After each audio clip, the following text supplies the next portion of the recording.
नमस्कार, मैं नंदिनी चौहान और आप देख रहे हैं चैनल 9 न्यूज। अगर आपने हमारा चैनल सब्सक्राइब नहीं किया है तो सब्सक्राइब करने के साथ ही बेल आइकन दबाना नहीं भूलें। खबरों पर जाने से पहले नजर डालेंगे आज की टॉप हेडलाइंस पर।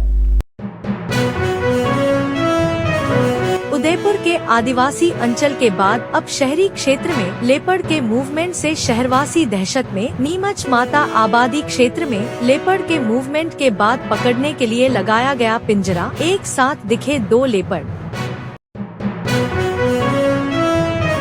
न्यू ईयर के जश्न को लेकर हजारों पर्यटक पहुंचे लेक सिटी। पर्यटकों की वजह से शहर में वाहन रेंग कर चलने को मजबूर। 31 दिसंबर की रात के लिए सभी होटल्स व रिसोर्ट हुए बुक।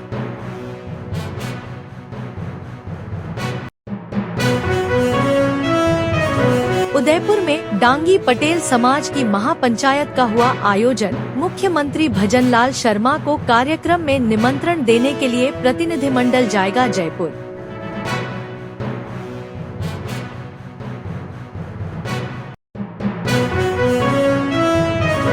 अब खबरें विस्तार से। शहर के फतहसागर झील के पास स्थित नीमचमाता देवाली क्षेत्र की एक कॉलोनी में एक साथ 2 लेपर्ड का मूवमेंट देखा गया। यहाँ इस सप्ताह में लगातार लेपर्ड घूम रहा है। क्षेत्रवासियों ने वन विभाग को लिखित में शिकायत दी है। नीमचमाता देवाली क्षेत्र के परशुराम कॉलोनी में 28 दिसंबर को लेपर्ड सीसीटीवी कैमरे में देख गया। लेपर्ड यहाँ से आगे बढ़ता देखा गया, जो नीमचमाता वन क्षेत्र की दीवार से होकर गुजर रहा था। यहाँ की सड़कों पर ही 22 दिसंबर को भी 2 लेपर्ड एक साथ देखे गए थे। क्षेत्रवासियों ने बताया कि लेपर्ड का मूवमेंट देखने के बाद लोगों में भय बढ़ गया है। बताते हैं कि पूर्व में यहाँ लगातार लेपर्ड देखा जा रहा है। लेपर्ड रात 11 बजे बाद कभी भी बाहर घूमते दिख जाता है। वहाँ लगे 2 सीसीटीवी कैमरों में लेपर्ड दिख जाता है। जिस जगह पर लेपर्ड फुटेज में आया उसके पास ही नीमच माता का जंगल है और उसकी एक तरफ 4 दीवारी है और दूसरी तरफ आबादी में लोगों के घर है। नीमच माता के इस क्षेत्र में रोपवे भी संचालित है और उसके नीचे वाले पूरे जंगल से आगे बढ़ते हुए लेपर्ड आबादी इलाके में पहुंच जाता है। सर्दी की छुट्टियों के साथ नए साल के जश्न के लिए देश विदेश से हजारों सैलानी लेक सिटी पहुँच चुके हैं। इसके चलते न केवल पर्यटन स्थल आबाद हो गए हैं, बल्कि पर्यटन व्यवसाय से जुड़ा हर नुमाइंदा खुश है। नीली झीलों का शहर, राजस्थान का कश्मीर, पूर्व का वेनिस और ऐसे ही अनेकों नामों से 7 समंदर पार तक अपनी पहचान बनाने वाले उदयपुर में पर्यटन सीजन परवान पर है। सर्दी की छुट्टियों और नए साल के स्वागत के जश्न में शामिल होने भारी तादाद में देशी विदेशी सैलानी लेक सिटी उदयपुर का रुख किए हुए हैं। सैलानियों की बम्पर आवक के चलते शहर के तमाम पर्यटन स्थलों पर मेले सा माहौल बना हुआ है। बात चाहे फतहसागर की हो या फिर विश्व प्रसिद्ध पिछोला झील की, नजारा मोतीमगिरी हो या फिर सिटी पैलेस का, सुखाड़िया सर्किल हो या फिर सहेलियों की बाड़ी, हर ओर सैलानियों की भारी आवक ने शहर के ट्रैफिक तक की फिंजा को बदल दिया है। लेकिन इस सब से परेंग सैलानी कुदरती खूबसूरती वाले इस शहर में आकर खुद को धन्य समझ रहे हैं। दरअसल लेक सिटी उदयपुर के चारों ओर करीब 14 से ज्यादा छोटे बड़े जलाशय, झील और तालाब हैं। ऐसे में यहाँ झीलों में बोटिंग को लेकर भी खास प्रबंध किए गए हैं, जो सैलानियों को खूब रास आ रहे हैं। यही नहीं, पर्यटन व्यवसाय के इस टूरिस्ट सीजन में रफ्तार पकड़ने से इस व्यवसाय से जुड़ा हर व्यक्ति बेहद खुश है। पर्यटन स्थलों की सैर कराने वाले गाइड हो या फिर सैलानियों को बोटिंग का लुत्फ दिलाने वाले नाव संचालक, हर कोई सैलानियों की लेक सिटी में आवक से चहक रहा है। उदयपुर में सर्दी का यह मौसम कश्मीर सा एहसास करा रहा है। अरावली की खूबसूरत वादियों के बीच बसे इस शहर में सैलानियों की बहार ने पर्यटन व्यवसाय को फलने फूलने का मौका दिया है। हम है तो हरियाणा से, कुरुक्षेत्र से, बट हम वाइनोडा से हैं और हम 28 को आए थे। आके हमने कुछ प्लेसेस एंजॉय किए हैं, सिटी पैलेस, मानसून पैलेस और सहेलियों की बारी। अच्छा लगा काफी आके। We want to visit again with family and अगर कोई भी आना चाहता है तो काफी अच्छी जगह है। आप किसी भी टाइम आ सकते हैं। इस लाइक जो भी सीजन है, everything is good and enjoy it. अभी मौसम कैसा हो रखा है? मौसम अच्छा है, दिन में नॉर्मल है, सुबह शाम थोड़ी ठंडी होती है, otherwise it's best.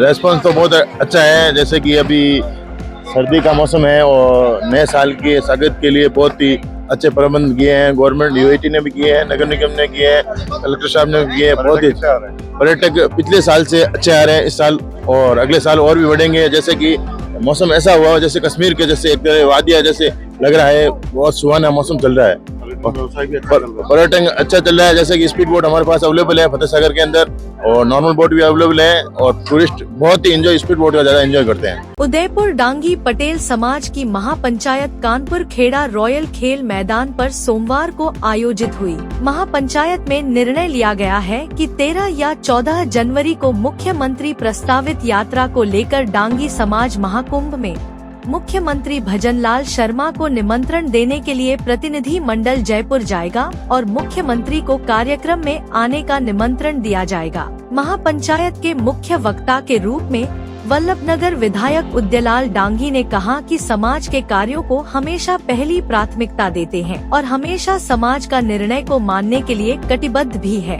Udaylal Dangi ने कहा कि समाज के लोगों की भावनाओं से मुख्यमंत्री को अवगत कराया है, जिस पर मुख्यमंत्री शर्मा ने मिलने के लिए एक प्रतिनिधिमंडल जयपुर बुलाया है। इस पर समाज के खेलों के महाकुंभ में मुख्यमंत्री के शामिल होने को लेकर निमंत्रण देने के लिए समाज का प्रतिनिधि मंडल जयपुर जाकर मुलाकात करेगा और मुख्यमंत्री को निमंत्रण देगा और समाज के विभिन्न मुद्दों पर चर्चा की जाएगी, जिससे समाज का विकास भी हो सके। इस मौके पर डांगी समाज के वरिष्ठजन के साथ युवा मौजूद थे।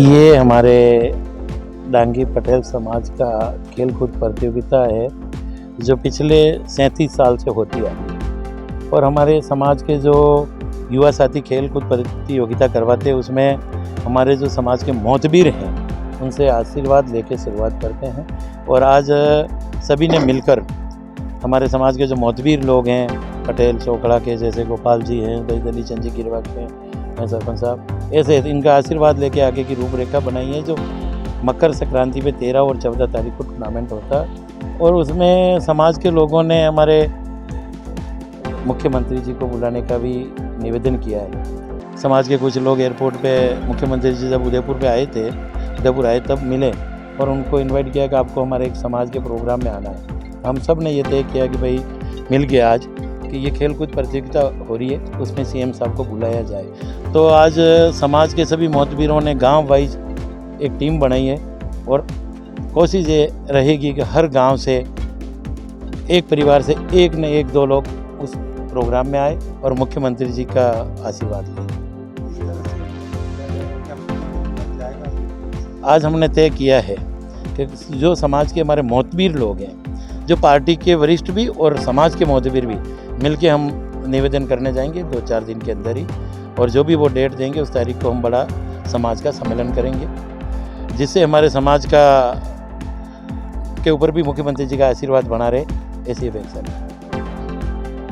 रखी है उदयलाल जी के नेतृत्व में का खेलकूद प्रतियोगिता होती है 13 और 14 को। मुख्यमंत्री जी से हम यहाँ से कमेटी बना के 15-20 मेंबर जयपुर जाएंगे और उनसे बात करके फिर टाइम लेके हम ज़्यादा से ज़्यादा संख्या में डांगी पटेल समाज के लोग बागों को यहाँ इकट्ठा करेंगे और आगे के लिए रणनीति जो उनको अवगत कराएंगे कि हमारे कुलदेवी माता जी की भी सन्नोट में ज़मीन है, माता जी की वो है 2-3 जगह, जो उसको हम आगे के लिए बात भी करेंगे उनसे। हमारी तो समाज की यही मांग है, हमारे जो लाडले विधायक हैं जिन्होंने सलूम्बर में उपचुनाव में जिस प्रकार से डांगी समाज और छत्तीसी कौम को साथ लेकर जो विजय दिलाई, हमें उनका बेनिफिट चाहिए। और बेनिफिट ये हो सकता है हमें हमारी जो मांग है, जो भी हमारे समाज ने तय करेगा, उदयलाल जी वो हमारी पूरी मांग मुख्यमंत्री जी माने, और इसी के साथ हम पूरे साथ हैं और समाज पूरा उदयलाल जी के साथ है। आदि गौड़ ब्राह्मण वरिष्ठजन संघ के 100 सदस्यों के दल ने अपने वन भ्रमण के कार्यक्रम के दौरान जरगाजी महादेव एवं पद्मनाथ भगवान के दर्शन कर सभी के अच्छे स्वास्थ्य की मंगल कामना की। संघ के कन्हैयालाल शर्मा ने बताया कि कार्यक्रम की अध्यक्षता समाज सेवी शांतिलाल शर्मा ने की। मुख्य अतिथि राधा देवी शर्मा थी। संघ के प्रेम कुमार शर्मा ने संस्थान गीत प्रस्तुत किया, साथ ही महिला सदस्यों ने महादेव के भजन गाए। संघ के उद्देशानुरूप आगामी सेवा कार्यों की श्रृंखला में विद्यालयों के बालकों को इस सप्ताह स्वेटर वितरण के लिए दानदाताओं ने सहयोग राशि प्रदान की। कार्यक्रम में नाथद्वारा के राजेंद्र कुमार सनाढ़िया तथा उनके परिवारजन का पगड़ी माला उपरना से सम्मान किया गया। इस अवसर पर संघ के डा. अश्विनी कुमार गौड़, रमेश चंद्र शर्मा, दिनेश चंद्र शर्मा, यदुनंदन गौड़, राजेंद्र गौड़, कोमल गौड़, रामेश्वर प्रसाद गौड़, दुर्गाशंकर गौड़, श्रीधर इंदौरिया, परमानंद शर्मा, डा. कृष्णा शर्मा, अलका शर्मा, बद्री नारायण गौड़, निर्मला गौड़ आदि वरिष्ठजन उपस्थित थे। देश में विभिन्न कंपनियों द्वारा संचालित हो रही जीवन बीमा पॉलिसियां देश का सबसे बड़ा गैरकानूनी और धोखाधड़ी युक्त व्यापार है, क्योंकि ये भारतीय जीवन बीमा पॉलिसियां सेविंग्स और इन्वेस्टमेंट प्लान है। आज भी देश का दुर्भाग्य है कि देश में 26 से 27 जीवन बीमा कंपनियां कार्यरत है, लेकिन वे अभी तक देश के 10% लोगों का बीमा नहीं कर पाई है। जीवन बीमा कंपनियां हमेशा सेविंग्स या इन्वेस्टमेंट प्लान बेचने पर ही अपना ध्यान रखती है। देश की अर्थव्यवस्था के विकास में सबसे बड़ी बाधा जीवन बीमा कंपनियां है। जीवन बीमा कंपनियों द्वारा बेची गई जीवन बीमा पॉलिसी में जिसमें सेविंग्स शामिल है, वो कभी भी नहीं बताती है कि प्रीमियम में कितनी रकम बचत है और कितनी बीमा की प्रीमियम है। पॉलिसी होल्डर की मृत्यु पर बचत की रकम पॉलिसी होल्डर के नॉमिनी को रिफंड नहीं करती है। यह पॉलिसी होल्डर की विधवा और अनाथ बच्चों के साथ सबसे बड़ा विश्वासघात है। जीवन बीमा निगम ने लगभग 10 लाख करोड़ से 12 लाख करोड़ रुपए शेयर बाजार में निवेश किए हैं। उसका देश की अर्थव्यवस्था को क्या लाभ हुआ है? इससे मात्रा सट्टाखोरी बढ़ी है, ना तो एक पैसे का उत्पादन बढ़ा है और ना ही एक व्यक्ति को रोजगार मिला है। यदि यही पैसे मैन्युफैक्चरिंग में, सिंचाई क्षेत्र में निवेश किए होते तो हमारी अर्थव्यवस्था आज डबल डिजिट में होती। भारत सरकार बीमा क्षेत्र में 100% विदेशी निवेश करने जा रही है, जो देश की अर्थव्यवस्था के लिए घातक साबित होगा। अभी वर्तमान में विदेशी निवेश 74% की अनुमति है। इससे देश गुलामी की ओर बढ़ेगा। All India life insurance policy holders association Mumbai द्वारा बताया गया कि केवल 2005 तक लैप्स पॉलिसियों और सरेंडर पॉलिसियों के संबंध में पूरी राशि जब्त करके LIC द्वारा रखी गई कुल राशि 4,08,000 करोड़ रुपए थी। भारतीय जीवन बीमा निगम तब हृदयहीन हो जाता है जब उसके विरुद्ध दावे किए जाते हैं। आज की कॉन्फ्रेंस का मेन मकसद है कि इंश्योरेंस की अवेयरनेस क्रिएट करना, और हमारा मकसद है कि हिंदुस्तान के प्रत्येक परिवार को इंश्योरेंस में कवर करने का। आज भी 10% लोगों के पास भी बीमा है और 90% के पास बीमा नहीं है। जब तक 100% परिवार का बीमा नहीं होगा, इस देश में से गरीबी खत्म नहीं होगी।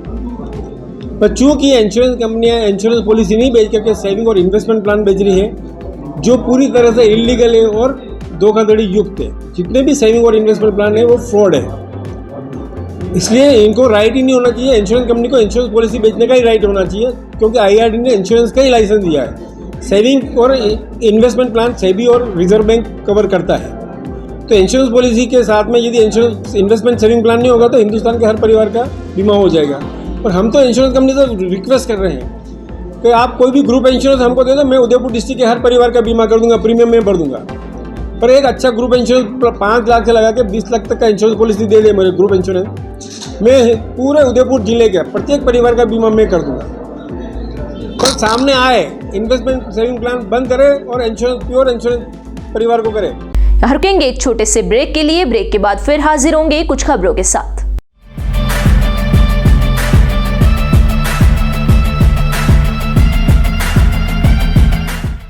ब्रेक के बाद फिर से आपका स्वागत है। बढ़ेंगे अगली खबरों की ओर। राजस्थान गौसेवा समिति के सदस्यों ने सोमवार को जिला कलेक्ट्रेट पर प्रदर्शन किया और मुख्यमंत्री के नाम ज्ञापन सौंपा। समिति के सदस्यों ने बताया कि गौमाता को राज्य माता घोषित किया जाए। पंजीकृत गौशालाओं में संरक्षित गौवंश को वर्ष पर्यंत सहायता उपलब्ध करवाने, प्रदेश में घोषित गौचर, चारागाह, वन, पहाड़ों की भूमियों को गौवंश के चरने विचरने के लिए कार्यवाही करने, गौशालाओं से संबंधित उपरोक्त मांगे न्यायोचित एवं गौवंश गोवंश के संरक्षण के लिए मांगों पर तत्काल आदेश पारित करवाकर सहित कई मांगों को सरकार तक पहुंचाने की कोशिश की। समिति के सदस्यों ने यह भी कहा कि संचालकों को मजबूरन संघर्ष की राह पर जाना होगा, जिसकी जिम्मेदारी सरकार की होगी। आज पूरे राजस्थान में हमारे राजस्थान गौ सेवा समिति के प्रदेश अध्यक्ष मैन श्री दिनेश गिरी जी के सानिध्य में, साधु संतों के सानिध्य में हर जिले में ज्ञापन दिए जा रहे हैं। हमारी प्रमुखता से 3 मांगे हैं राजस्थान सरकार से। एक तो महाराष्ट्र की तर्ज पर गौ माता को राज्य गौ माता का दर्जा मिले, दूसरा 12 महीने का अनुदान, और जो गोचर चरागाह ये भूमियों पर जितने कब्जे हो रखे हैं वो अतिक्रमण मुक्त करावे। आज पूरे राजस्थान के हर जिले में ज्ञापन दिए जा रहे हैं और सरकार से 1 महीने का समय मांगा जा रहा है कि भाई आप 1 समय में ये काम कर दीजिए, नहीं तो पूरे राजस्थान में सभी गौशाला संचालक गोभक्त सड़क पे उतरेंगे। यही मांग है हमारी, और आप मीडिया बंधुओं से हमारी यही प्रार्थना है, निवेदन है कि आप इसको सहयोग करावें। केंद्रीय गृह मंत्री अमित शाह की ओर से संसद में संविधान निर्माता डॉक्टर भीमराव अंबेडकर पर दिए गए बयान के विरोध में सोमवार को जिला कलेक्ट्रेट के बाहर वामपंथी दलों ने शाह का पुतला दहन किया और केंद्र सरकार के खिलाफ जमकर नारेबाजी की। प्रदर्शन के बाद राजेश सिंघवी ने बताया कि अमित शाह ने जिस तरह से अंबेडकर को लेकर संसद में बयानबाजी की, उससे भाजपा की मानसिकता जाहिर होती है। भाजपा कभी भी अंबेडकर के द्वारा बनाए गए कानूनों को मानने वाली है। इससे पहले भी कई बार देश के संविधान की भाजपा ने धज्जियां उड़ाई है। उन्होंने बताया कि पूरे देश में एक साथ वामपंथी दलों की ओर से यह प्रदर्शन किया जा रहा है। सिंघवी ने यह भी कहा कि भाजपा देश के संविधान को खतरे में डालना चाहती है और आमजन के हितों पर कुठाराघात करना चाहती है। जिला कलेक्ट्रेट के बाहर वामपंथी दलों के सदस्यों ने नारेबाजी करने के बाद अमित शाह को पद से हटाने की मांग की। इसके लिए सभी दलों के प्रतिनिधियों ने राष्ट्रपति के नाम ज्ञापन सौंपा।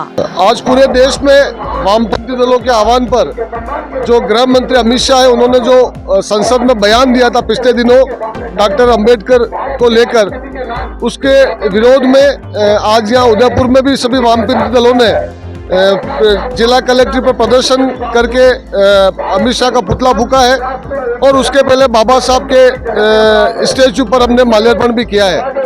दरअसल ये जो अमित शाह का जो बयान था डॉक्टर अंबेडकर जी के बारे में, वो न सिर्फ उनका अपमान है, वरना इस देश की जनता का भी अपमान है, देश के संविधान का अपमान है, देश के लोकतंत्र का भी अपमान है। दरअसल हम सभी ये जानते हैं कि जो भाजपा है वो डॉक्टर अंबेडकर के विचारों को, उनके संविधान को नहीं मानती है।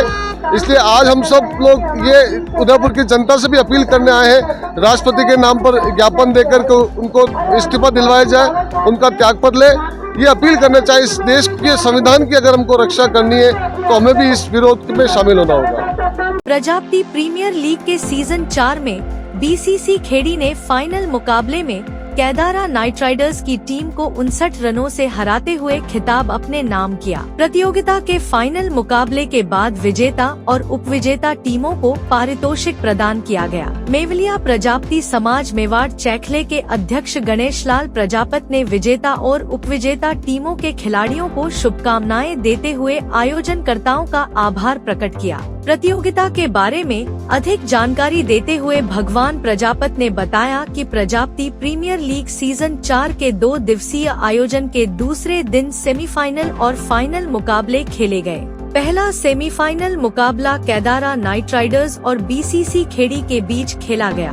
बीसीसी खेड़ी की टीम ने पहले बल्लेबाजी करते हुए 10 ओवर में 87 रन बनाए। केदारा नाइट राइडर्स ने 5 विकेट से मैच जीत लिया। दूसरा सेमीफाइनल सात्विक 11 और बीसीसी खेड़ी के बीच खेला गया। सात्विक 11 ने पहले बल्लेबाजी की और 57 रन पर ऑल आउट हो गई। बीसीसी खेड़ी की टीम ने यह मैच 8 विकेट से जीत लिया। प्रतियोगिता का फाइनल मुकाबला बीसीसी खेड़ी और केदारा नाइट राइडर्स के बीच खेला गया। इसमें बीसीसी खेड़ी की टीम ने पहले बल्लेबाजी करते हुए निर्धारित 10 ओवर में 117 रन बनाए, वहीं केदारा नाइट राइडर्स की टीम 58 पर ऑल आउट हो गई।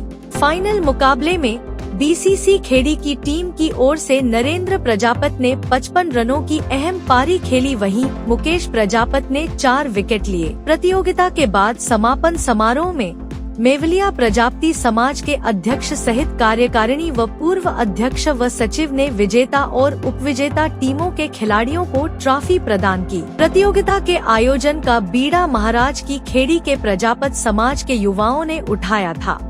श्री श्रीमाली ब्राह्मण समाज संस्था मेवाड़ द्वारा आयोजित श्रीमाली ओलंपिक के क्रिकेट वर्ल्ड कप की विजेता महाराष्ट्र की टीम श्रीमाली मराठास रही।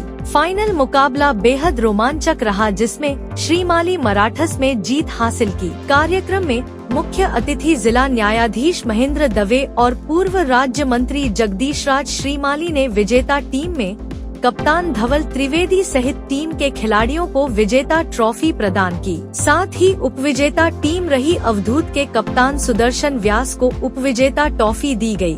इस मौके पर उदयपुर सांसद मन्नालाल रावत, राज्यसभा सांसद चुन्नीलाल गरासिया और संघ के विभाग प्रचारक हेमेंद्र श्रीमाली भी खिलाड़ियों की हौसला अफजाई करने फाइनल मैच में पहुंचे। श्रीमाली समाज के खेल मंत्री मयंक श्रीमाली ने बताया कि फाइनल मुकाबले में टीम अवधूत ने टॉस जीतकर बल्लेबाजी का फैसला किया और 8 ओवर में 70 रन बनाए। टीम श्रीमाली मराठास ने 71 रन के लक्ष्य का पीछा करते हुए महज 6 ओवर में लक्ष्य हासिल कर दिया और 8 विकेट से जीत हासिल की। टीम श्रीमाली मराठास में बेहतरीन बल्लेबाजी कप्तान धवल त्रिवेदी ने की और 41 रन बनाए। जीतने के साथ महाराष्ट्र की टीम मराठास के खिलाड़ियों ने जमकर जश्न मनाया और मैदान में आतिशबाजी हुई। समाज के अध्यक्ष दिग्विजय श्रीमाली ने बताया कि श्रीमाली वर्ल्ड कप प्रतियोगिता के समापन के साथ की 3 दिवसीय प्रतियोगिता में man of the series Karan Dave, best batsman of the tournament Dhaval Trivedi, best of the bowler of the tournament Bhushan Dave, best fielder of the tournament Rahul Shrimali को ट्रॉफी दी गई। एक बार फिर नजर डालेंगे आज की टॉप हेडलाइंस पर। उदयपुर के आदिवासी अंचल के बाद अब शहरी क्षेत्र में लेपर्ड के मूवमेंट से शहरवासी दहशत में। नीमच माता आबादी क्षेत्र में लेपर्ड के मूवमेंट के बाद पकड़ने के लिए लगाया गया पिंजरा, एक साथ दिखे 2 लेपर्ड। के जश्न को लेकर हजारों पर्यटक पहुंचे लेक सिटी। पर्यटकों की वजह से शहर में वाहन रेंग कर चलने को मजबूर। 31 दिसंबर की रात के लिए सभी होटल्स व रिसोर्ट हुए बुक।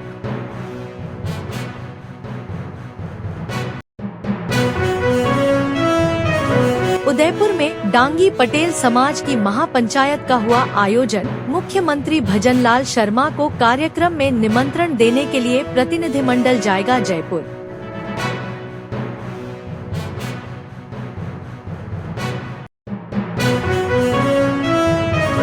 तो दीजिए इजाजत और बने रहिए चैनल 9 न्यूज के साथ। नमस्कार।